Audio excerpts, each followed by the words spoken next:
Hi everyone, Elliot Jacobson here, and we are live. It's December 31st, 2022, and I'm doing a little live end of the year show here on YouTube. So yeah, this is kind of crazy, right? It's last day of 2022, and this was going to be the year of fuckery. I'm not sure whether you think we got to that level or not, but certainly in a lot of situations around the world, things got pretty bad this last year. So I want to talk about some of what went on in 2022, talk about what I think is going to happen in 2023 and beyond, answer your questions in chat, and maybe also just talk about a few things that are more recent in my life that you might have some interest in. So yeah, hi everybody. Elliot Jacobson, and let me just double check that this is working before I kind of get going here. I am showing all thumbs up from my little window here, so if you are able to hear me, can I have a thumbs up from maybe somebody out there in chat? Hi Elliot, yeah, we can hear you, you can keep going. I use OBS Studio, so that's a freeware piece of software that lets you sort of do these broadcasts. All right, so welcome to everybody who is joining me for the first time based on my recent interview for Soft White Underbelly. So roughly speaking, I doubled the number of followers I have on my YouTube channel from 400 to 800 or 500 to 1,000, something like that. I mean, I'm not a huge YouTube channel, but there aren't a lot of these channels that are talking about these things that have widespread popularity. So first of all, I just want to say hi to everybody. And for those of you who don't know what I'm talking about when it comes to Soft White Underbelly, I just want to take you to that right now. So there is this YouTube channel called Soft White Underbelly, and if you look at this website, what you will see right here is yours truly. I had an interview that came out, just yesterday, so it has 54,000 views already. So went down to visit this site with a friend of mine who also was interviewed. In fact, he got me this gig. So he and I, Sam Mitchell and I, are going to sort of talk about all this in some future YouTube we're going to do together and tell all the stories. But I thought you might just sort of enjoy a tiny, tiny bit of behind the scenes before that happens. Hi. So Collapse Chronicles is here. Hi, that's Sam. He says I'm at 960. I'll hit 1,000 within the hour. Well, okay, 1,000 lets you do something that I promise I'm not going to do. Once you hit 1,000, you're allowed to monetize your YouTube channel.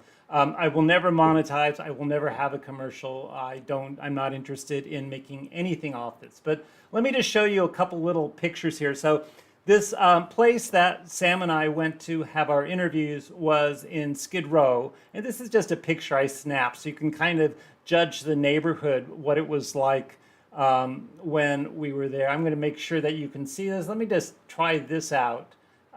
This might be a little bit better for you right here. So yeah, so that's the picture. That's where this roughly was. A very sort of remarkable place to drive to, right south of Los Angeles. A bunch of interesting things happened to both Sam and myself while we were there. I'm not going to spoil the fun by sort of going through all those things with you. But you get a sense for where this fellow who runs Soft White Underbelly puts his, makes his foothold there. So the person who's got me this interview was this fellow, Sam Mitchell. And so I really encourage you, if you have not yet, go on to YouTube and go to Soft White Underbelly and look up Sam Mitchell. And watch this video. Now, Sam also has a YouTube channel himself. So Sam's channel, by the way, is Collapse Chronicles. So just type that in right into the search bar, Collapse Chronicles, and you'll bring up Sam's channel. He's got the best doomer channel on YouTube, bar none. I mean, yes, there's other fabulous channels. Sandy's Yours is fabulous too, but Sam has been doing this for I think 14 years, he said, and it's just a great website. I'm sorry, YouTube channel. So be sure to hit that. Now, I'm going to do just one little spoiler and show you this one picture. This is it. This is Sam with Mark Leta inside the studio. So I got permission to show this picture. Mark, just a great guy. And again, Sam and I are going to talk a lot more about this when we get together for some, I don't know, we're going to try and do a Zoom thing later on in January. But you get a sense for that this is a real professional studio, sort of that just plopped down in the middle of, well, you know, Skid Row. It's just an amazing place. At any rate, Mark is a remarkable man, and I just want to give a shout out to him and his channel for what he does to get voices heard that are not necessarily, you know, out there in the mainstream. You don't hear these things said by a lot of people. So, all right. So one other plug before I kind of semi get going tonight, and that is that this very person, Sam, that you are looking at right at this moment, is, I believe, going to be live tonight. He's going to have a New Year's Eve Doomer Bash with his good friend and all our good friends, Sandy Schullis, on her site, Environmental Coffee House. So if you're not doing anything around midnight Eastern time tonight, 11 p.m., I think they're going 11 p.m. to 12:30. If you're not doing anything tonight and you feel like, okay, what should I do to ring in the new year that is pure doom, I would recommend going to the live show that I believe these two are going to host tonight. So let me just see. All right, so that is all of the plug stuff that I wanted to do just to get the show started. I have one other order of business before I take your questions or talk about things that you are asking about. By the way, I am going to monitor this site and immediately remove anybody. If you even begin to spam this site, the chat, if you are a conspiracy theorist, if you are a climate denier, or if you're just a troll, one thing that I've learned in decades on social media, and I started in social media in the late 1980s because I was a math CS guy and, you know, back on the old Unix machines. And before that on a BBS, I have zero tolerance for trolling or pseudoscience or nonsense. I don't give a person a second chance. I just boot you.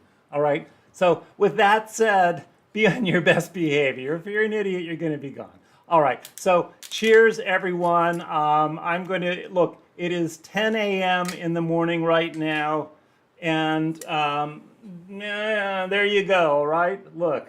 You see what that is? A bottle of Jameson. That's a fresh bottle of Jameson. That is not my dinner. That's not even my lunch. This is my late breakfast. And so I'm going to start off this show enjoying one for end times, my friend, to all of you, to everybody out there. It's good. Ooh, I love that. Okay. I think I have a chaser here, so hang on a second. All right. So please do ask me any questions you want to in chat, and I will chat away on those topics. And just before the show even started, this viewer chatter, Kimberly Maria, asked the question, "Hey there, I watched your live interview on Soft White Underbelly early today. It was very informative." And she asked, is there absolutely no hope for us? So I will say this really clearly. There is no hope for us. There is no hope for humanity. There is no hope in which modern industrial civilization persists. There's no hope in which planetary collapse doesn't happen. you can argue about a time scale. You can argue about, is it going to be by 2026? No, spoiler. Is it going to be by 2100? Almost certainly. So that's roughly the sort of time frame we have to look at for these things. And people who sort of want to put in a specific date for these things, I really think that that's sort of like what someone with a guru complex does, right? You predict the end of the world. I mean, you can actually go on Wikipedia and look up these end of the world predictions, right? And they date back millennia, right? The world will end on X because of Y. So I don't buy into that personally. But if you say, is there any hope? Another thing about the word hope, by the way, and this was actually a Jeopardy clue, and it led me to actually write this article called Choking on Hope, using a phrase that was presented by one of the people in chat, Ian Dillon here. So hope is actually, if you know the myth of Pandora, she opens this box and all of the evils of the world escape, right? There's death and illness and poverty and hunger and famine. There's all the illnesses of the world escape, all of them. And here she is. She's like all these illnesses are flying out of this box, and she goes up and just in the nick of time, she shuts the box with one left inside. And that one single evil that was left inside was hope, right? Hope was the evil that Pandora did not let out of the box. Now, if you actually look back at the language from that, the original language on that, what they actually translates to most literally is deceptive expectation. So hope kind of comes in two flavors. One is this idea that we should just always hope for the best. Why not? I mean, sure, I'll hope for the best, but somebody who says there's still hope is different than saying hope for the best. When you say there's still hope, you are creating a deceptive expectation that there is a future in which collapse doesn't happen. So the evil part of hope is this idea of deception, whether it's self-deception or other people purposefully deceiving you. So, I mean, that's a little bit on the word hope. I think that's a great thing. So, Collapse Chronicle says, monetizing a doomer channel is like scooping up water with a net. I think you could probably get more water with a net than you could get cash from a doomer channel, but I love that. That's great. Let's see. Bonnie Case writes, watched it, loved it. Those videos he does of humans are a metaphor of what is happening to the planet. Took me a while to realize that. Bonnie, I'm assuming you're talking about the soft white underbelly videos, and I would agree with you. The scope of people that he gives a podium to, that Mark gives a podium to, it's very important to have those voices heard. Because for the most part, right, we walk by those people or we try and pretend they don't exist. This happened to me just yesterday. I was out for my walk. I walk every day. I was out on a 5-mile walk. I was in the last half mile of my walk coming home, walking by a local Denny's. And this woman was just sort of crumpled up on a ball. And as I passed her, she said, "Sir, do you have some money you can spare?" And my rule, okay, this is me, because there are so many people out there I could just walk up to and hand money who need it, right? Is that if somebody asks me for it, I give it to them right in that moment. So she asked, so I gave. And those are the people that Mark is giving a voice to, are those people who are strong enough to actually come out and say something. And that's a certain type of remarkable person, right? Who can have this life and still come out of it with enough bravery to ask for something or to make a statement about their life. So Mark's channel is just fantastic. And I hope you all get a chance to look at more of it. Bala Locrisi says, somewhere in the not so distant future, the thinning atmosphere finds an old set of wind chimes. I love that. And there will be a reminder of the tones of a musical scale. All around my house, I have wind chimes. So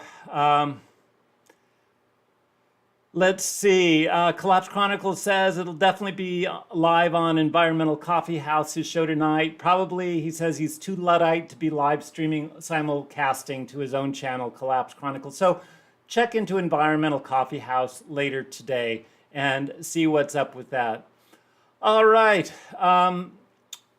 I am getting some cheers here, a beer, an apple, cranberry juice. Sam says he's drinking a Black Mamba energy drink to start his New Year's Eve. Yeah, I know. Midnight's pretty late for me, Sam. So let me just see what else do we have here. So Ceravex says, and I'm not reading these in advance. I'm just going to read them if they look like they're legit. So let's just see what this is. Ceravex, I'm a 35-year-old engineer. Been doing half van life, half living in a tiny home. Boy, that sounds like someone else I know. Buying property seems like a waste of money, especially if it has no ability to grow food. Sell my tiny home and go nomad? Ceravex, I'm not in the right position to give you life advice of that sort, but I'm going to anyway. Buy property.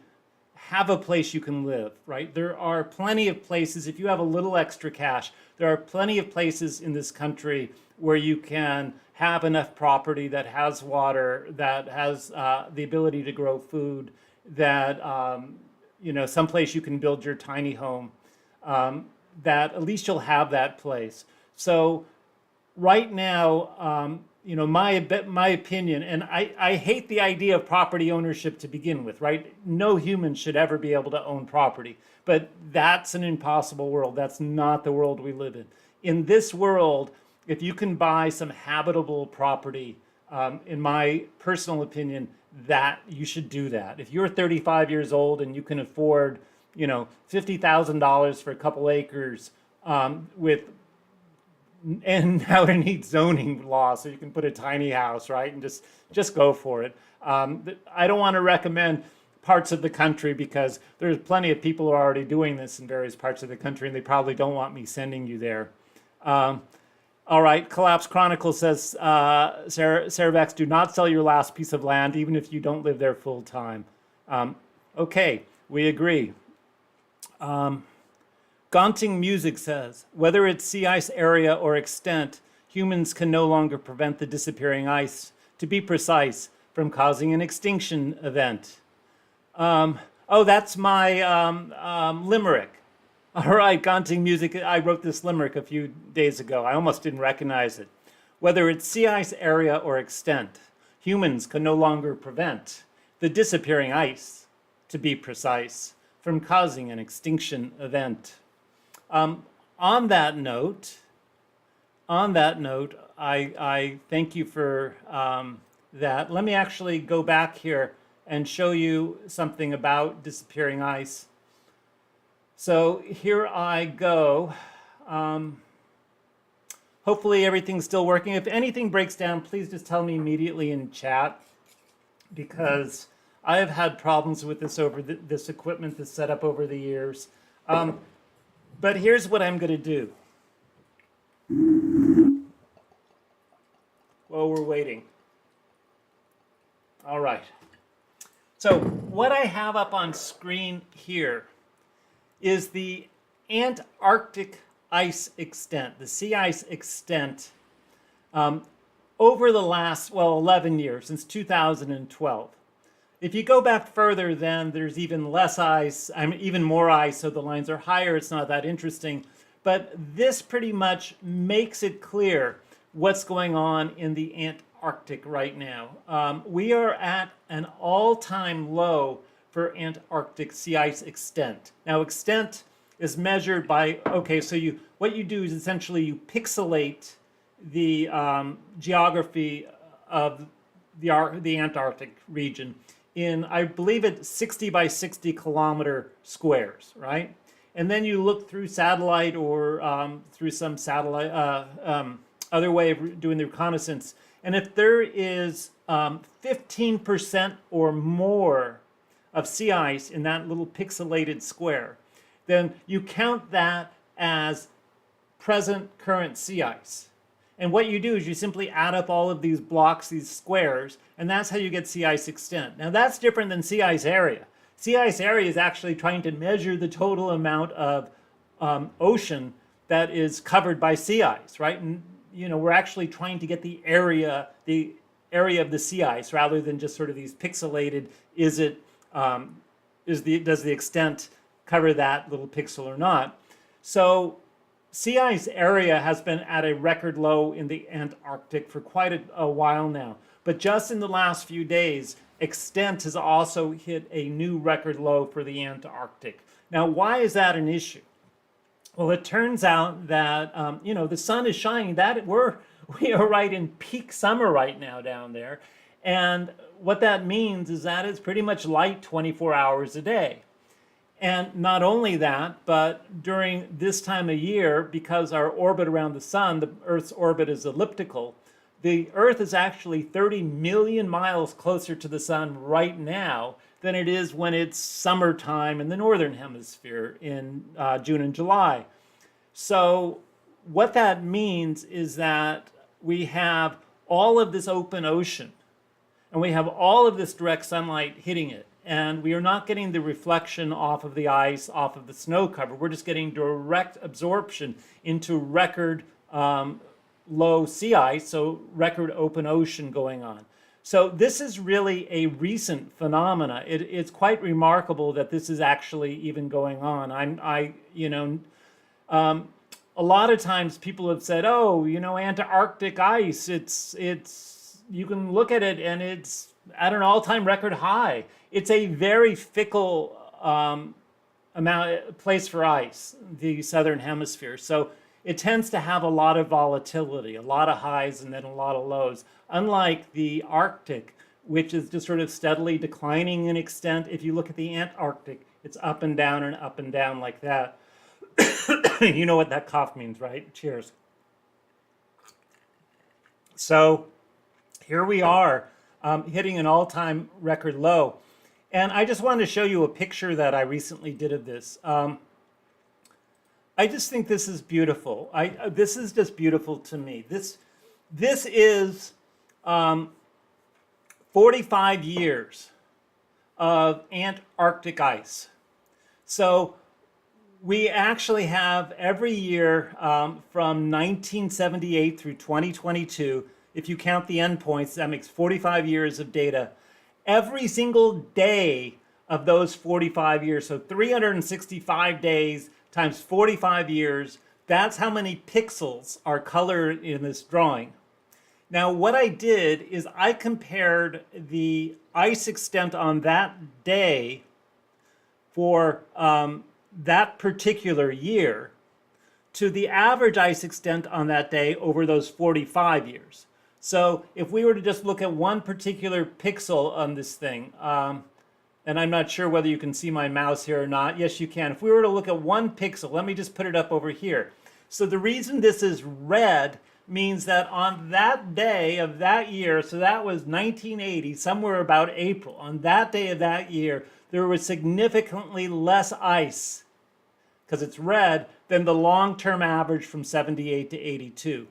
Whereas over here, if it's blue, that means there was significantly more ice on that day than the overall average from 78 to 22 on that day. So it's by day, right? So you can see that this doesn't really show a lot of trends. It's not like it's going from blue to red, right? It's messed up, it's chaotic, ice down under, and you can see just in these recent years, 2013 to 15, there was a lot of blue. All of a sudden we have record Antarctic sea ice extent. But check this out. Check this out. This is the exact same picture for the Arctic. This is the exact same picture. And you look at this thing and it blows you away, right? First of all, to me this is beautiful. I want to have this painting on my wall, or I want to make a quilt out of this. I mean, just unbelievably beautiful. But you can see collapse happening in real time in the Arctic here, right? You can see just how it is heating up year after year after year, getting hotter. And you can almost see the El Nino years in there too, right? You can see the El Nino years just poking through. So this is really kind of a remarkable way to do this. And an idea I just recently had. So, I mean, very interesting question. I may come back to these pictures, talk about them if there's interest in that. But let's just see where we are and everything here. All right. Oh, do I have to answer this question? What's the deal with Zeke Housefather? An intelligent guy that doesn't seem to be connecting the dots. The claim that limiting to 1.5 or 2C is clearly false, considering the aerosol masking effect.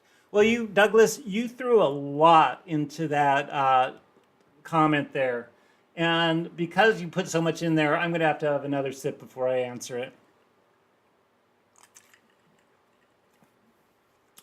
So first of all, Zeke Housefather is a very intelligent guy. He also has done a lot of great climate research, and he knows, like, there is no fact I could say that the guy doesn't already know the fact. So he is sort of typical of Michael Mann, Catherine Hayhoe, and Zeke Housefather are in this group of climate scientists who are, for some reason, holding out that humanity is actually going to somehow turn a corner and get to net zero and do it just in time to save the planet from and civilization from collapse. And in the long run, we'll figure out all our problems and everything will be okay. That's, that is a mindset. And what that is that if you actually look at that, that's an agenda, right? That's actually an agenda. That's not the science. That's the agenda based on the science. So if you look at the science that says, all right, we're already crossing tipping points, whether it's going to be a blue ocean event or it's going to be loss of the Amazon or it's going to be losing the Thwaites glacier or Greenland ice melt, right? There's all these connected tipping points. One is going to go to the next. They're all going to cascade. So it's obvious to the casual observer that this sort of long run view of what's coming is so unlikely that you wonder why any intelligent scientist would do it. Well, there's a couple reasons. First of all, if you are the father of a young child, I don't know what that does to you biologically, but I've noticed that a lot of parents of younger children and even grandparents who have young grandchildren hold on to this dream. Well, I hope the world will just survive. There's also some denial or normalcy bias that can play into this. It's just like, that couldn't really happen. I can't believe that can really happen. No, it won't happen. That's never happened before. And then, at least for some of these people, there's some profit in it. You want to be the person whose books sell. You want to be the person out on the speaking circuit, the person who's most well known. And what sells is hope, right? Hope is a product that sells. So if you write a book that's hopeful, if you write a book that is inspiring, that is more likely to sell than this book, right? This book, Limericks of Doom by Benjamin the Donkey. That book is not going to sell very well right there. You can find it on Amazon for pretty cheap, and it's a brilliant book, but it's just not going to sell. So, there is a certain monetary value to being sort of a mainstream, hopeful climate scientist. So that's kind of my thoughts. As far as what you're saying about the aerosol masking effect, let me also make a comment about that. So aerosol masking is really well described in the IPCC reports. And overall, right, if humanity was to, in some fairy story, stop all industrial activity that's creating these sulfates today, how much rising heat would enter the atmosphere? Well, people tend to think, well, it's going to be this runaway huge heating. It's not. It's not that much. It'll start in certain locations in China and India where there's a lot of sulfates, and then it'll spread out over the planet, right? It's sort of like if you have a volcano erupting and putting out, like Mount Pinatubo did. It put all these sulfates into the stratosphere. Okay, so fine, it's cool for a year and a half, but that was localized cooling, right? It's where those sulfates are directly impacting solar radiation getting through. You're getting reflection, so you're not getting as much direct heating. That has a local cooling effect that eventually, because you're cooling that area, that cool air sort of gets distributed around the hemisphere. But if you add up sort of all of the sulfates right now, it's hard to get past about 0.5 degree Celsius of rise in this fairy story of ending industrial sulfate production today. So, but 0.5 degree Celsius is enough. It's plenty. And what we're actually seeing right at this moment, right at this very moment, is that there are cleaner fuels that are being used, specifically with shipping, right? And there is a person on Twitter, Leon Simmons, who talks about this all the time, that in 2020, these cleaner shipping fuels came out. And as these sort of got used, we are no longer having the sort of the smokestack trails on the major Pacific and Atlantic shipping routes, blocking out solar radiation. And so we are already seeing direct heating happen of the planet by limiting sulfates.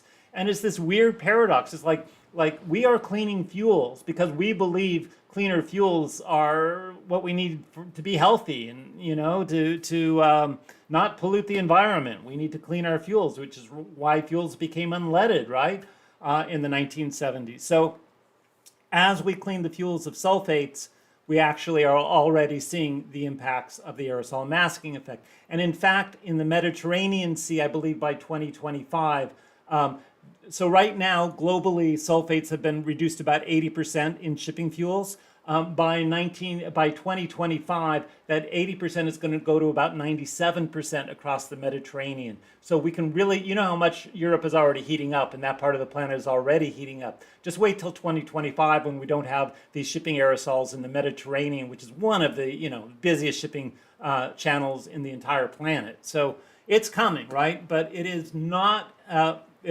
slam dunk extinction event, this aerosol masking effect, as some people like to say. Excuse me for talking so long about that question. You can see I have trouble. I'm a professor, right? So I talk a lot. All right. How do I define collapse or doom in terms of ongoing human population survival? Giant Curve asks, if humans are reduced by disaster to 2 billion or just 100,000 or zero, what is the standard? I don't understand what the standard is. How do I define collapse or doom in terms of ongoing human population survival? I guess I don't. Collapse is a local phenomena. I think that is one thing that a lot of people don't understand about collapse. We tend to think when people make predictions like everybody on the planet will be extinct in the year 2026, we tend to think of just everything is fine, and then suddenly everywhere on the planet collapses. Why? Because we have some, blue ocean event, and so the heat rises really quickly, and so, but that's not what collapse is, right? Collapse is what's happening right now in Somalia, where they're in the 6th year of a drought, and there's just, could be millions of people starved to death. Collapse is what happened in Pakistan last year with the flooding, and suddenly you have 30 million people displaced, right? And where are they going to go? Collapse is what happens when the Mississippi River dries up, or the infrastructure in North Yellowstone, or you have a fire in British Columbia, or the Rhine River, dries up in Europe. That's collapse. It's a local phenomena, and it is, going to be this increasing sequence of these local phenomena. It's sort of like, death by 1,000 cuts. Only it's death by 1,000,000 cuts. It's happening everywhere. It's happening more. And it's a slow and very painful and personal and local issue for everybody on the planet. I'm not sure if that answers your question or not, but that's my answer, Giant Curve. Steffenberg, I'm in my 60s and I can tell you the weather in the UK hasn't changed here since I was born. Well, I'm glad that you are basing your worldview on your personal experience rather than doing any research that is meaningful. And by the way, just so you know I'm serious about this, anyone who says that kind of stuff is either a denier or a troll or somebody who's trying to scam you. I have absolutely no patience for that whatsoever. So first of all, I'm going to hide this guy in my channel so he can never come back, and then I'm going to remove his tweet. All right, let's see what comes next. When do insurance companies stop insuring everything about sea level? I think that's when the majority of boomers get the message, although Florida is starting statewide insurance. Yeah, insurance of last resort will be governmental insurance, and it'll be a lot more expensive and people won't be able to afford it. Where I live in California, on this very street I live, just up from me on 192. I live off of this highway 192. I'm on the Santa Barbara ocean side of that highway. It's about a quarter mile from me. On the other side of that is the Los Padres National Forest. If I lived on the other side of that road, that's a quarter mile away, I couldn't get insurance. Why? Because they had the 2008 T fire, the 2009 Hacecia fire, and the 2018 Thomas fire. And every single time, hundreds of houses up there burned, right?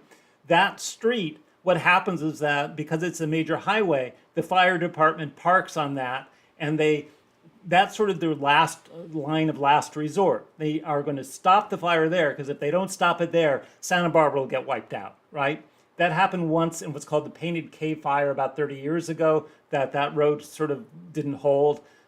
So my house has been spared on 3 occasions because of living on this side of that road.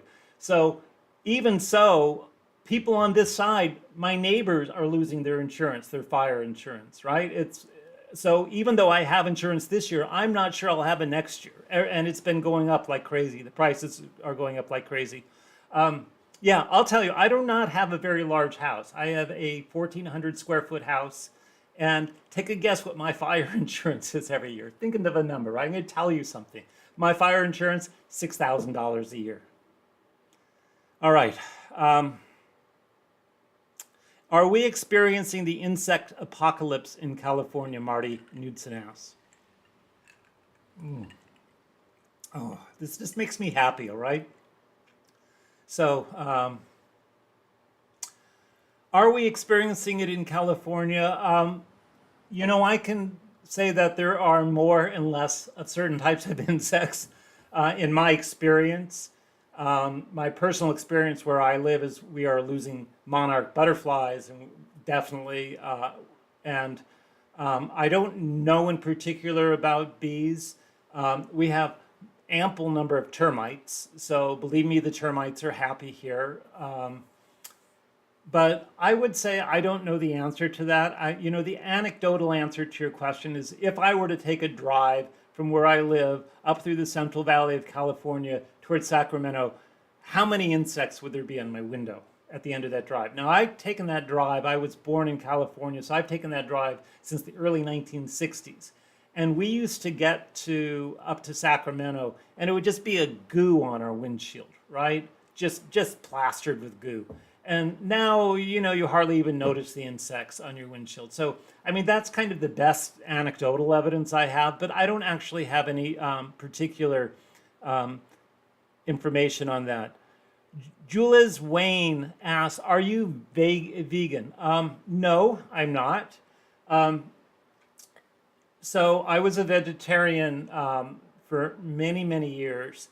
I will tell you what I had for lunch, or what I ate just before coming on here, and you can sort of see. I took a flour tortilla, and I put some tofu in that, and some avocado in that, and a piece of cheese in that. So that gave me some protein.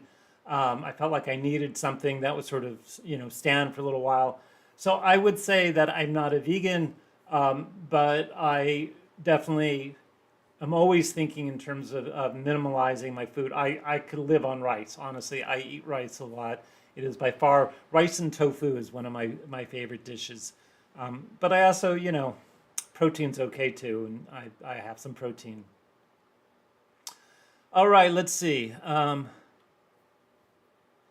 Scott Andrews says that oddly enough, the insurance companies had the record profits this year. So far, they're able to raise premiums to compensate for the losses. Yeah, I mean, they're no fools, right? So I am, and what I do is very much like what an insurance company does. I got my start in the casino industry. This man, Michael Shackelford, who has a website called The Wizard of Odds, ODDS.com. He got started as an actuary in the insurance industry, you know, talking about risk and creating probabilities for risk. He started this gambling website. He actually got me started in the casino industry, working for casinos, based on doing the mathematics that he was putting up on his website. I could also do that math, and he had too much work, so he started giving it to me. So people in the insurance industry are gamblers. They are gamblers. What they are gambling is that the event won't happen. And you are gambling it will, right? When I pay $6,000 for fire insurance, I am making a bet that my house will burn to the ground. And the insurance company is betting it won't. So what happens here is that those odds change over time, right? The odds of my house burning to the ground increase. And so they're drawing a new line based on the new probabilities that raised my price. Now, their profit is guaranteed if they have good mathematicians who can assess risk appropriately. So there's no reason they shouldn't make money as long as people can figure out the odds.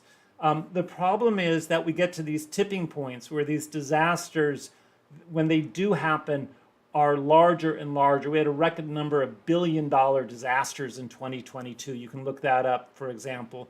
So when you get more and more large disasters, that's when an insurance company could go under. They could collapse if a particular bet they made comes up on the wrong side. So yeah, I understand the insurance industry, and it's funny. My wife wanted to have long-term care insurance, and she is betting that she's going to be bedridden for multiple years and need long-term care that's going to cost $500 a day or $800 a day, possibly for years. So her bet is that is going to happen to her in her life, right?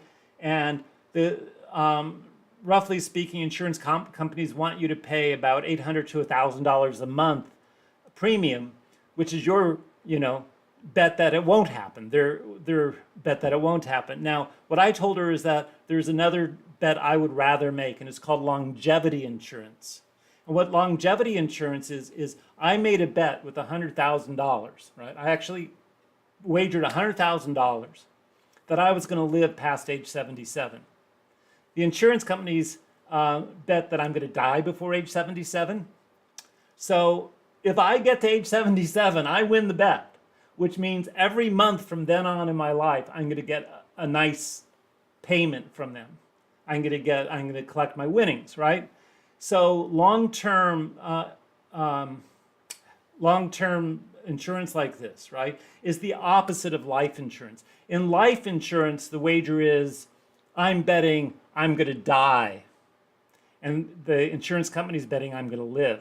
So when I take a life insurance policy out of myself, my wager is that I'm going to die. And the insurance company is saying, no, we think you're healthy enough to live to age 60, or 70 or 80, so, no. So this is why they have the suicide clauses and the double indemnity clauses and all that kind of stuff in those policies. Now, the insurance I took is the opposite insurance, right? It's a longevity policy. I'm betting I'm going to live, and the insurance company's going to bet I'm going to die. I like that. I like the odds. I like what it paid, so I took that insurance. All right. I see that I have yet another person to... all right, I'm way behind on this. I'm sorry, everybody. I'm so far behind on your chat, I can see. So you'll just have to deal with it. I hope you're enjoying chatting with each other. Let me just scroll through the chat to see if there's anybody else that needs to be kicked out. Not that I see right now. All right. Andre says, old liquor is so yummy. I found a cache of liquor from the 50s a few years ago. It was amazing.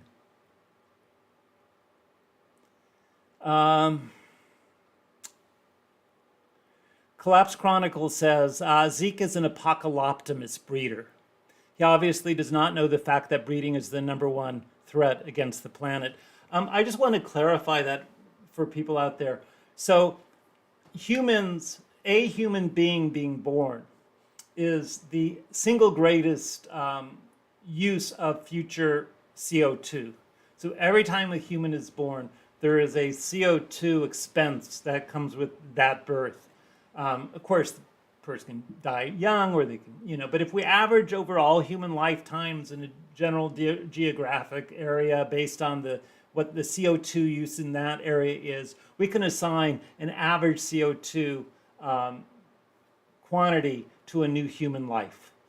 And it turns out that by a large margin, I don't know what it is offhand, but by a huge margin, if you want to make an impact on this planet, right? If you want to do one thing that is going to be the best thing you can do for the future of this planet, it's not be a vegan, which is great. It's not fight fracking or the billionaires or oil, right? Fossil fuel oil.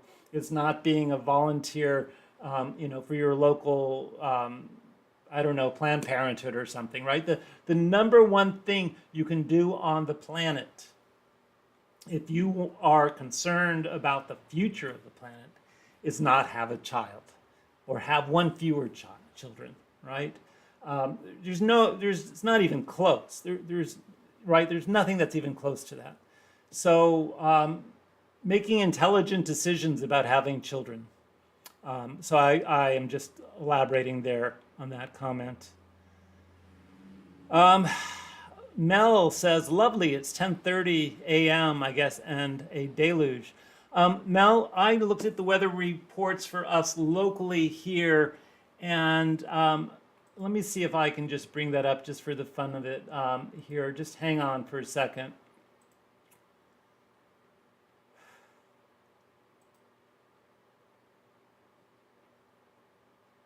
So I think I've got this here. So let me just go to that. So here is our forecast, weather forecast for today. Oops. Here's our weather forecast for today. And you can see we are supposed to get 1.78 inches of rain. For those of you in the rest of the world, 1.78, let's see, 1 inch is 2.54 centimeters. So we're probably talking between 40 to 50 millimeters of rain. That much rain today, right? And you can see later in the week, 2.73 inches, 1 inch. So Santa Barbara, this part of the state, is going to have quite a significant rain event over the next week. And it's actually, it's a good thing, right? I'm not unhappy about it. But this is a signal of climate change, right? People think that climate change means it's going to get hotter, global warming. No, it's climate change. It's not global warming, it's climate change. And what climate change is really all about is that there is no normal anymore, right? There's nothing we can point to and say, oh, that's normal this year that we get 3 inches of rain in a day. No, it's never been normal to get that much rain in a day. It's never been normal for Buffalo, New York to be under 12 feet of snow and then have it be 60 degrees the next week, right? If you actually go on Twitter or look around other places, you'll see a lot of climate scientists saying, I've never seen that before. And that's what's going on right now. Record heat this week in Europe, record heat in the northeast part of the United States, record wet weather in the west coast of the United States, right? We had 115 degrees in Argentina. Things are just not in a state anymore where we can say, oh, this is how it is. It's kind of normal, or this is how things usually go. And that makes it incredibly difficult to just do the simplest planning in your life, right? Just the simplest things like let's plan a trip to see some friends, right? Well, will the roads be there? Will it be raining? Will it be 110 degrees? What crops should I plant? Well, I don't know if it's going to be a summer that's going to be flooded or a summer that's going to be drought, right? So it's, or hot or cold, or it's getting so hard to make simple plans that have a normal time window of a few months, 6 months, half a year, a year ahead, based on some sort of normal of how things are. And so any rate, Mel, hello, glad you're getting the rain. Let's see, Snaglet, morning chorus from Australian birds. It's wild. I was in Australia in 2019, and we just loved it there. We loved every bit of being in Australia. Went out of our way to drive into the middle of nowhere, right? We landed in Alice Springs and rented a vehicle there and drove up to Uluru, which is just unbelievable part of the country. I love this country. We visited a koala sanctuary in, where were we? Gosh. I don't know. I'm losing words right now. Maybe I should have more to drink. Let's see. Fat Boy says it's in the 30s with a foot of snow. Let's see what else. Steve Aldrich is writing a limerick. There once was a man named the Donkey who was a poem, right? Who was a poem writing honky. I don't like that, but it's all right. He spoke out on doom, which then cleared the room, and the people saw no evil, like monkeys. Oh, like monkeys see no evil. All right, Steve, try again. Not bad. It's hard. I mean, these things are hard, right? Do the aerosol, Steve Aldrich asked, do the aerosol act like microscopic mirrors? Yeah, I think that's a fair way of saying it. You know, I'm not sure, I'm not clear on the physics right off the top, and so I don't want to just say something that's obviously wrong. But yeah, aerosols, so, right, we have albedo, which is the reflectivity of the surface of the planet. And so you have a UV coming in, right? It's going to, as that little bit of sunlight comes in, it's going to hit something, right? Eventually it'll hit something. Now the question is, what is it going to hit? Well, if it hits a little bit of sulfur dioxide, then maybe it'll bounce back out into space. But if it misses that, then, you know, it'll keep going in. I just had to make sure I understood that. It'll keep going in, and what's it going to hit when it hits the surface of the planet? It's going to hit water. If it does, it'll go in and heat the ocean a little bit. If it hits some ice, something reflective, it might bounce right back into outer space. So yeah, I'm not exactly sure the mechanism. It feels like I should know, but I do not know right at this moment. So William Kane asks, should I invest in hydrogen fuel cell stock? Yes, of course, invest, because the future is gonna. William, I'll tell you my investing strategy. I've been this way for a decade now, is cash. Well, not cash. I just get a CD or some municipal bonds. I don't like to play that game. You know, the game is what's the next hot stock. It's not, you know, is it Tesla? Well, if it was Tesla, you've just lost 65%. Is it Bitcoin? Well, that was at, you know, how much has Bitcoin lost in the last year? You know, what is the thing that is going to gain value during collapse? Well, that's what I want to buy. What's the thing that's going to gain value as we transition from a fossil fuel economy to a green economy? Well, that's what I want to buy. I want to be the person who makes a lot of money, you know, based on the survivability of the planet. So this to me is not a philosophy I have. And I do not want to give you investment advice about hydrogen. One of the things I liked about the glass onion, you know, aside from the pseudoscience that a little bit of hydrogen, somehow crystallized hydrogen could create this huge explosion, is that it was based on hydrogen being used as a home heating fuel. And, you know, the problem with hydrogen, if you want to know right off, if you really want to get into the nuts and bolts of hydrogen, is that hydrogen is being sort of pumped through existing infrastructure. And hydrogen is a little, H2 is a teeny, right? Or H plus is a hydrogen ion, right? Little teeny gas molecule. And it escapes. And when it escapes, it actually reacts with hydroxyl, OH, radicals, and creates what you would expect. An H plus an OH gives you an H2O, it gives you water. It's a very exothermic reaction. So these little hydrogens that are floating around, you know, are looking for hydroxyls. And it turns out that that hydroxyl is exactly what we need in order to keep our methane in check, right? The single greatest oxidizing reaction with methane is hydroxyl. Hydroxyl OH plus methane, right, is CO2 plus water. So it's not as simple as that. There's some intermediate steps. So the point is, like, all this hydrogen technology is going to lead to a spike in methane. Why? It's not that hydrogen is creating methane. It's that hydrogen is cannibalizing the exact molecule we need in order to keep methane in check. So I am not a big hydrogen fan. It may gain a future, I don't know, but it is certainly not anything like a solution to the predicament we are in. These are such great questions. Thank you, everyone. Thank you, everyone, for these great questions. I've been going for almost an hour, and these are just great questions. So, cheers, everybody. Happy New Year. Happy 2023, wherever you live on this planet.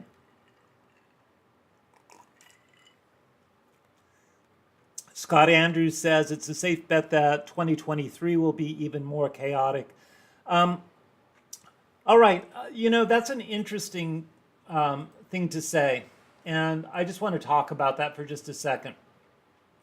I have this post on my blog. My blog is Watching the World Go By, climatecasino.net, called The Top 40 Impacts of Climate Change.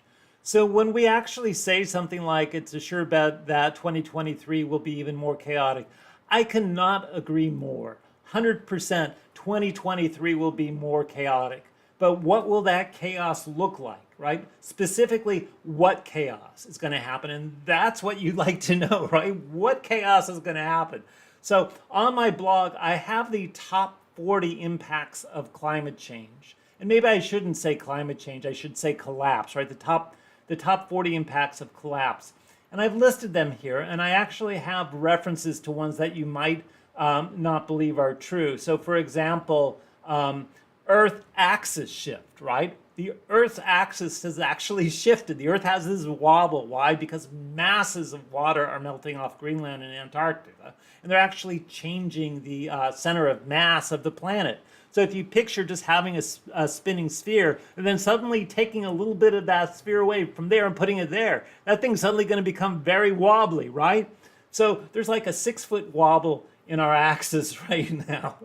And so all these things could happen in 2023.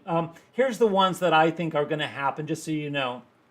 I think we're going to definitely see some supply chain collapse coming out of specifically what's happening right now in China with COVID. So yeah, definitely look for that by March of 2023.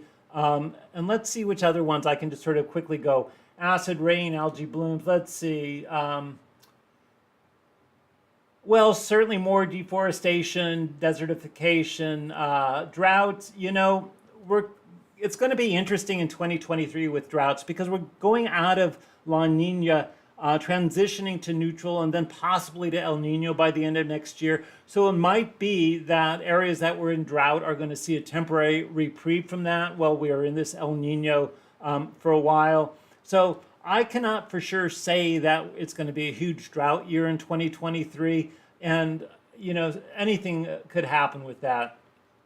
Earthquakes, we can certainly expect more of this. Now, I can't predict earthquakes or volcanoes. That's kind of crazy to do that, but this whole idea of isostatic rebound, that as water melts in places like Greenland, you're actually removing not insignificant amounts of mass from on top of this land mass, right? You're taking this huge mass of water and just taking it away. So what's going to happen is that land mass is going to rise up. Well, there are tectonic plates, right? So that land mass happens next to that, and what happens is we have a fault line, and so we have an earthquake. And we also have, if there's any volcanoes associated with that fault line, we can have eruptions of volcanoes. So Iceland in particular, in that region of the planet, may very well see some volcanic activity, some unexpected volcanic activity in 2023.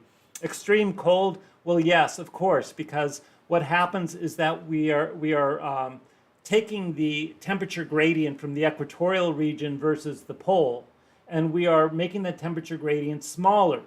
And so what keeps the polar vortex in place is this, like the equator is really hot and the North Pole is really cold when there's no sun shining on it, right? So once you take that gradient away, what happens is that this sort of tight band of polar vortex gets all wobbly, right? It gets wobbly. And those wobbles are exactly where you have, when it dips down, is where you have cold air. Where it spikes up is where you have an intrusion of hot air, which is why we see something like last week when Buffalo was frigid and Los Angeles was hot, or this week when Buffalo is hot and we're frigid out here, right? And the thing is that these tend to be prolonged incidents.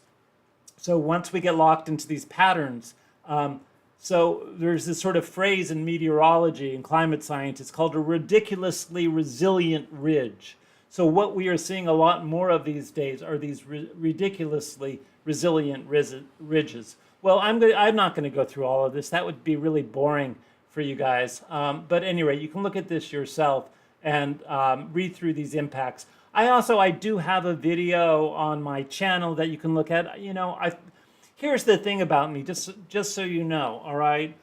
When I make videos of myself, I just think I am super stiff and it looks like I'm really forcing it and I'm trying to sound all profound. When I have these live discussions, I feel like I'm working off you guys. It just feels more comfortable for me, so I don't feel like I'm quite as much of an idiot. Or maybe I'm twice as much of an idiot, I don't know. Fat Boy says, can you comment on the Chinese Road and Belt project? You know who has done a great job on that is my good friend Sam Mitchell. He did several shows on that a while back. I have never really looked into that closely. So essentially, we have this huge project that's going to use lots of cement and building material. I mean, China has been overbuilding for a long time. The reason their economy has grown at 6 or 8% now, for decades, is that they build a lot of stuff they don't need, and then nothing happens with that stuff. And there are entire cities in China with nobody living in them, right? So China is going to collapse, and when China collapses, that's it, right? That's it. So and China could very well collapse by March of this year, at least over a little bit with what's going to happen with COVID. So yeah, I'm sorry. I wish I knew more, Fat Boy, about the Chinese Road and Belt project. I just don't know it. Ian Dillon says Jameson Black Barrel is the nicest, economic too. I don't have Black Barrel. I just have the good old Jameson right here, the triple distilled, and I buy it in these large ones. This lasts me about 2 weeks. And I could not be any happier in my day-to-day life, honestly. There's nothing that makes me happier than saying cheers to you and having a drink. Hi, Skylar from Soft White Underbelly. Again, let me just go back to that for a second. Anybody catching me late in the show from Soft White Underbelly, I just want to say hi to all of you folks. So this is Soft White Underbelly, and you can see that I have an interview there right here. Please go watch this and subscribe to this channel. This is a first-rate channel. There are very few channels like this on the planet where you actually have a person reaching down into the soul of society and giving people a voice. This is a great channel. So watch mine. You can find Sam's there too, Sam Mitchell, if you search for it. So welcome. Right, let's see where we are with this. Is Paul Beckwith a doomer, giant crevasse? I really like Paul Beckwith. I just think the world of this guy. I cannot read what's deep inside his mind, but just one of the nicest, most humble guys. Now, here's something about Paul Beckwith that you don't know. So I play a lot of chess, right? And I have a fairly decent chess rating. I'm in the 2100s as a chess player, which earned you the ranking of what's called an expert, right? So, And so Paul was talking about chess at some point. So I asked Paul, well, do you have a rating? And he said, well, I've played against 2,500 level players and I won against this player. And it's like, oh my God, this guy's, a honestly world-class chess player. And so when people have these sort of hidden parts of themselves, right, these hidden talents that they don't tell you, that they're so humble about, you just realize all of a sudden in that instant how much larger that person is than you ever thought, right? We tend to think of people in terms of the microcosm of what we know them through. So you think of me through climate. Yeah, you know nothing about my casino work, right? You know nothing about me as a mathematician. You don't know that I know how to juggle or do magic or that I'm an expert in martial arts, right? There's all these parts of me you don't know. Well, that's what they did for me with Paul Beckwith. all of a sudden I realized this guy is huge, right? Because once you have a second expertise like that, then the door is open, right? How much? How many things? Who is this guy? So yeah, Paul Beckwith, one of my favorite people on the planet. I do not know whether he's a doomer. What do I think about preppers? Are they wasting their time, or is it worthwhile to know how to do that stuff? So, there's so many questions here. I scroll down an inch and I lose everything that people have said. Blast. Because there's so much more below that. I'm not really good at this yet, so I just appreciate all these questions, and I hope those who asked them have been patient for me to get to your questions. What do I think about preppers? I think that a lot of people are scared to die, and that they want to do everything they can to preserve themselves and their family and their community. And I understand that that's our genetics, right? Our genetics predispose us to wanting to preserve our particular genetic line, and that might mean stockpiling food and buying guns and gas masks and building a fort somewhere in Idaho, and fine. I have no opinion that such people are bad people in any way. It's just not a lifestyle that I could imagine ever having. And yet there are groups of people who meet to discuss, just like we have this doomer community, there are prepper communities, right, who talk about exactly what's coming down and how to prepare. And these are smart people, and they are right in some sense. They're right that things are going to collapse, and they probably will be more prepared than me. I mean, I could survive based on my stockpiles for about 3 months. But I couldn't, beyond that, I rely on the world, right?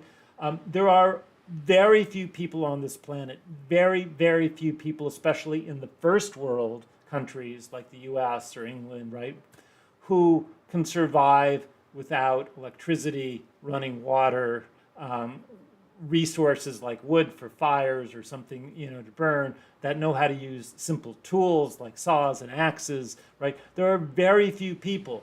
We rely on our cars, we rely on our stores, we rely on having sewers and water and electricity and internet, and all these things we rely on, and we've never lived a life without those things. And somehow we think, oh yes, then I could just survive without them. So preppers, I'll give them this. They are doing something that is valuable by itself, which is saying, how does one survive without civilization? And I think those skills by themselves, deserve a special, thumbs up. So I don't, there are, unfortunately, there's sort of this overlap between preppers and, say, fascist neo-Nazi groups and skinheads and all this. And I don't want to go there. All right. Let's see how, going through these comments here. Is there a particular piece of literature that provides you with the real comfort during the collapse? Thank you, Ian Dillon, for asking that excellent question. Yes. Yes, if you are looking for some comfort here, please read the essay Facing Extinction by Catherine Ingram. I can think of no finer piece of writing, ever, that, anywhere than this essay Facing Extinction by Catherine Ingram. So hopefully you'll look that up. Giant Curve says, this betting stuff sounds wildly capitalistic. Am I wrong? No, of course, you're 100% right. I mean, that's what insurance companies are. They are betting organizations, right? And so making profits. For me personally, in the casino industry, I was always looking after the profits of my clients. There's no question that was my first obligation. As far as the bets I make about the collapse of global industrial civilization and the sixth great extinction, my particular wagers are all centered on fake dollars. They are bets for fun. But, there are things called betting markets out there. So if you actually look at a betting market, like people betting on who's going to win a particular Oscar or a presidential election, or, where there's something genuinely you can bet on of consequence, the betting markets, it turns out, are the most accurate gauge of what is actually going to happen in the future. And it would be interesting if somebody who has the skills could set up a betting market for some, the future climate collapse future. I am doing this on the most minimal scales with my fake bets about CO2 levels or sea level rise or number of humans alive in 2025, right? But at its core, nothing does better as far as predicting the future than betting markets. Snaglet22 says Vladimir Nabokov. I'm going to get this wrong. Lolita? I'm just saying. All right. Adopting a child is a good option. I agree with you, Giant Curve. Yes. Mel Moonside said we're getting about a quarter of our annual rainfall this week. Yeah, our rainfall here in Santa Barbara last year was somewhere in the 8-inch range. We are expecting roughly 8 inches this week of rain from yesterday through like next Friday or Saturday. So yeah, it's crazy how this is sort of an all or nothing. Lisa, I don't know how to actually say your name. Midas Lisa said I adopted a dog. I have 2 dogs and a cat. We always adopt from our local shelter. Bella Lugrisi says, if the news media can profit off of doom, then prophets of doom should get a piece of the action, don't you think? I added the don't you think. I don't care. So, in my industry, which was the casino industry, everybody would always ask, what's in it for me? Where's the money? How can I make a profit off this? And what always made me really strange to my colleagues, whether they were colleagues on the casino side or when I was a player, they were colleagues on the player side, is I would always tell them, I am not food driven. As a human being, I am not food driven, which means I do not view the world through how much money I can make through an activity. I'm a former academic, and the philosophy at its most pure level that academics have is that knowledge serves the greatest good in the public domain, right? Knowledge serves the greatest good in the public domain.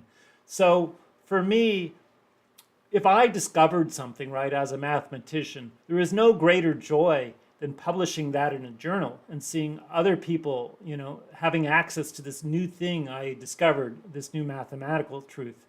And that was the same in the casino world, right? I did not change that philosophy. For me in the casino world, there was no greater value than for whatever math I created to be out there, right, for other people.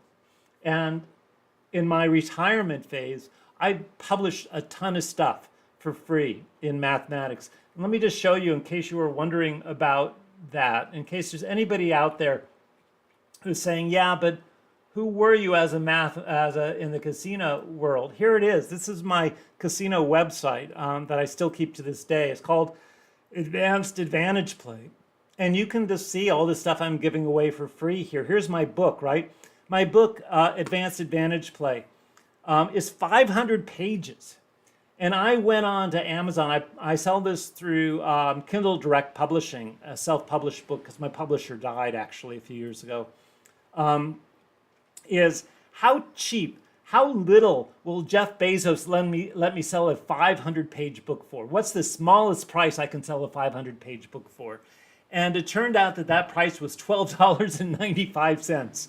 I mean, 500 pages, right? You won't find a 500-page book for $12.95. I get 62 cents a copy, right? So I make almost nothing on this book. For me, the idea of other people having the knowledge, having the information is far more important than monetizing that information. And I've just never had that opinion about the world. Thank you, Bella. That is a great point.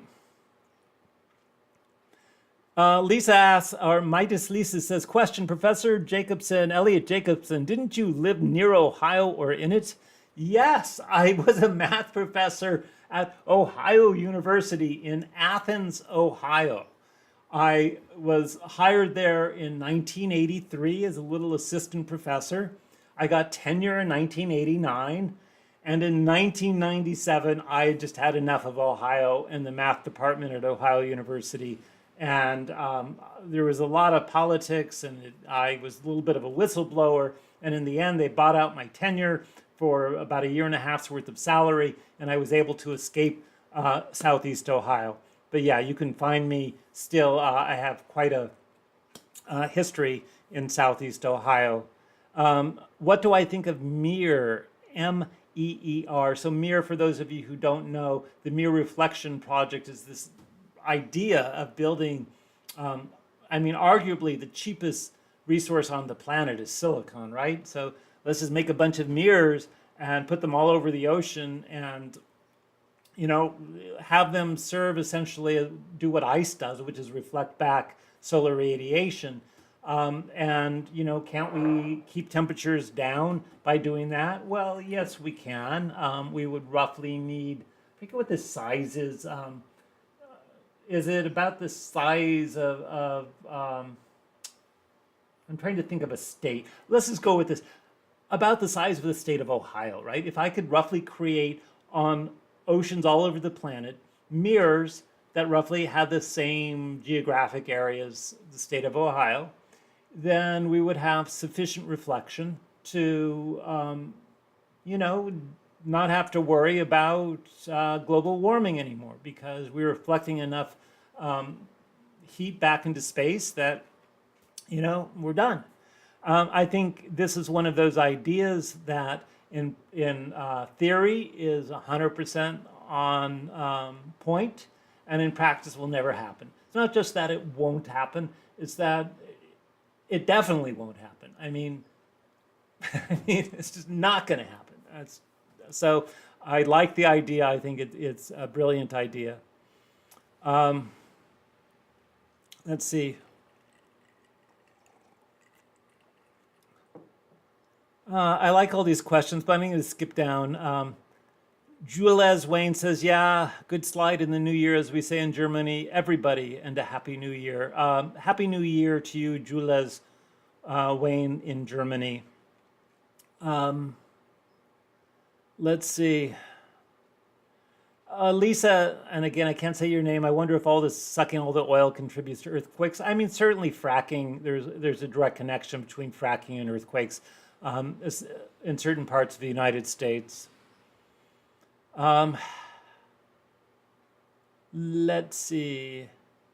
Bella Lugrisi says it's easy to understand isostatic rebound if you have memory foam mattress.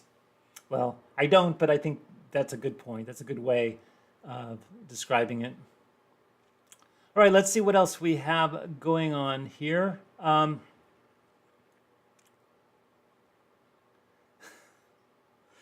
right, people talking about LSD.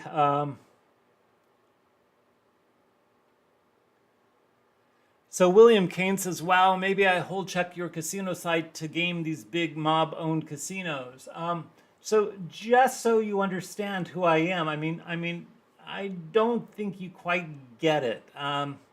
So I actually, am kind of a famous guy in the casino industry. So here is a story, for example, about me in our local paper, how a Santa Barbara mathematician beat the casinos. And more recently, I won, or I was given, let me just see if I can go back to this, a Lifetime Achievement Award for my work in the casino industry. So here's an article about that. So, I am really well known in the casino industry. This is, it's hard, it might be hard for you to understand this, but this is like my claim to fame on the planet is my work for the casino industry. And what I did essentially was to show how to beat every game in a casino, slots, video, everything, not just in one way, but in multiple different ways in some instances. And the thing was that there was a lot of people who didn't like this, right, early on. But there are people who definitely appreciated my work. And these were the people who are in what's called surveillance, the people who are watching the casino wondering how people are beating the house.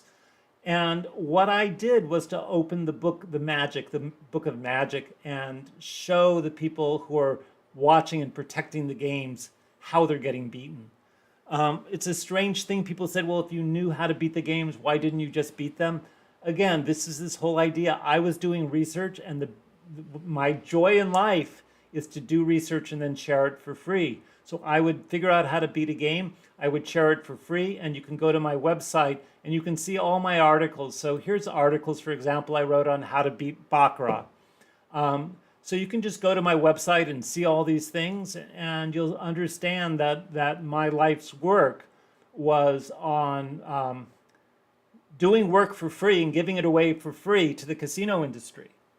And as it turned out, they really liked that, and they would hire me to come to their casinos, and essentially they would pay me to teach them my own research. There's a certain parallel some people draw to like hackers being hired by, the CIA or something to hack into computers to show them how their deficiencies. That's essentially the kind of thing I did for the casino industry. I would hack games, beat them, and then publish that for free. And then casinos would hire me to teach them what I had already given them for free. They would pay me to tell them what I had given them away for free already. I mean, that's a very strange life, don't you think? It's a very strange life to have a life devoted to like, let me just do research, give it away to you for free. And then somehow people said, no, I want to pay you for the stuff you're giving away for free. That was my life for a long, long time. So how are we doing here in the chat? How are you guys doing? By the way, there's this talk about LSD. I took a lot of LSD as a teenager, I think up through about the age of 18 or 19. Somehow when I got to college, I sort of got into this PhD track in mathematics. I did not do that anymore. But so Giant Curve asked me the question, are casinos good or bad for society? I think, gosh, what a horrible question. Why did you ask me that question? Can I have another drink before I answer that question? So, when I was in the casino industry, at times I really hated it. And I didn't hate it for the entertainment value it was giving certain customers. I hated it for the exploitive value against certain customers. So you're offering a service which is no different than let's go golfing or go bowling or, let's go to the movies. It is entertainment with a cost, and people are willing to pay the cost for that entertainment. And when you have that perspective, the question is, are casinos bad? Is really saying it's pulling the handle on a slot machine somehow less worthwhile than watching, The Matrix at a movie theater. I can't judge that one has more value than the other, but somehow casinos get this bad rap, for people pulling a handle on a slot machine that you don't give to people who are fans of Tom Cruise, right? Oh no, they're great. Those people are great. But there is this addiction element to gambling. And the point at which casinos cross the line into purposefully getting people addicted and feeding those addictions and not looking after those addictions. I know that happens, because I've designed slot machines, right? And I know actually the psychology of how slot machines are designed because I helped design them. I worked for internet casinos building slot machines, doing the math models that were implemented into slot machines. And I know what I did, right? This is not some abstract other person who created these slot machines. So I know that at its core, there is this line that is sometimes purposefully breached into exploiting addiction. And that is the line that alcohol has, that cigarettes have, that playing the lottery has, that sex has for some, right? That is the line of addiction. That's cocaine, that's fentanyl, and it's unhealthy. And I think that drinking this drink that I'm drinking right now is the same as pulling a handle on a slot machine. It is entertainment for me. But for some people, it's a sickness, right? This is a sickness. And for some gamblers, it's a sickness. So to the extent that casinos participate in intentionally in this sickness is the extent to which I truly dislike the industry. And they are bad for society. So let's see. I am towards this end of this, and Fat Boy says, I am a mushroom. Well, glad to hear that, Fat Boy. I'm glad you're a mushroom. I mean, if only more people were mushrooms, Fat Boy, that would definitely make the world a better place. So what do you think, everybody? Are we good? This is the future rain. Oh, Giant Curve, you would have to ask a question like this. I mean, obviously, whoever this person is, Giant Curve, is brilliant individual. What is the purpose of being a doomer? Why am I a doomer? I don't have a purpose with being a doomer. I do have a purpose with being a communicator. And let me just make sure you understand what I'm talking about there. So a communicator is somebody who expresses the thought that you always had, but you couldn't quite put to words. But that person has taken the time, or somehow through their life experience and whatever skills they've gained, they are able to articulate a thought that triggers something in you that says, yeah, that's what I think too. And doomer is just a wrapper for that. So I have this article that I've written right here on being a doomer that talks about what it means for me personally to be a doomer. So this is my blog, climatecasino.net, right, on being a doomer. So what does it mean for me to be a doomer? What is the value or the purpose of that? Well, it gives me certain freedoms, I think, that other people don't have. It gives me the freedom to not have to engage in political conversations or watch politics on TV. It gives me the freedom to not take an opinion about people who are vaccinated versus those who are unvaccinated. It gives me the freedom to walk away from certain sorts of conversations or situations that involve things that I just know to be false. I don't have to participate in them. So in a way, there's a meditative, almost Zen-like quality to being a doomer. If we know there's a doomer, then all these other things don't matter, right? All these other things are small. What, the Queen dying is small, or Barbara Walters dying, or the Pope dying, or what Greta Thunberg said to this guy, right? These are all small things.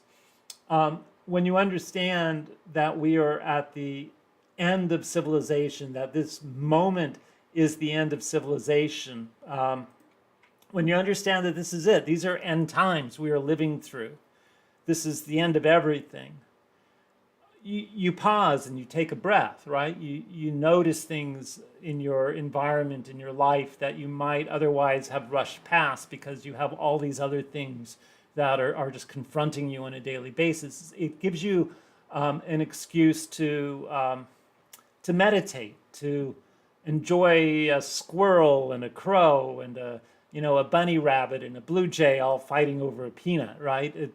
It gives you permission to also be an activist in ways that if you're filled with hope, you might never be, right? So as a doomer, I feel compelled to volunteer in my community to try and keep the planet in as good a shape as I can for whatever's going to come next. I mean, being a doomer to me is freedom. It is absolute total freedom, because there's nothing on the other side of this, right? I am not building for a future. I am just doing what's in the present moment, understanding that whatever comes next, I want to leave it in as good a shape as I can. I want to leave the planet as habitable as I can for crows and cockroaches and squirrels and everything that's going to come next. So, it's a very deep question. What is the purpose of being a doomer? If I said, what's the purpose of being a Catholic? And you would say, well, to get into heaven, right? If I said, what's the purpose of being a Democrat? It'd be, well, to get progressive liberal policies enacted. What's the purpose of being, a